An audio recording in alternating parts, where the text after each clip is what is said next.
आज आपण फार मोठ्या आनंदाच्या उत्सवामध्ये हा एस संमेलन साजरं करत आहोत।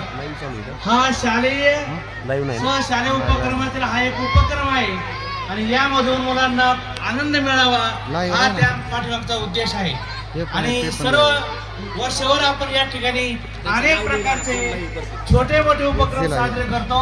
यामध्ये मुलांचा सर्वांगीण विकास व्हावा, अष्टपैलू असं व्यक्तिमत्व तयार व्हावं हा त्याच्या पाठीमागचा उद्देश।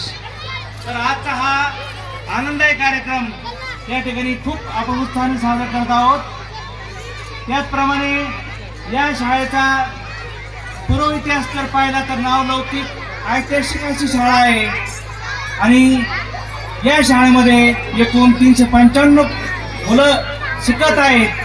शाळेचा दर्जा या शैक्षणिक उपक्रम राबवल्यामुळे इतर काही छोटे मोठे उपक्रम राबवल्यामुळे टिकून आहे आणि असा दर्जा आम्ही टिकून ठेवणार आहोत। मी आपण सर्वांना एक आग्रहाची विनंती करतो की आपण आपल्या पाल्यांना इयत्ता पहिलीमध्ये किंवा दुसरी तिसरी चौथीमध्ये या शाळेमध्ये प्रवेश घ्यावा अशी मी सर्वांना विनंती करतो आणि या ठिकाणी थांबतो। धन्यवाद कडेले सर। आपल्या नेतृत्वाखाली मराठी शाळेमध्ये काम करणारे सर्व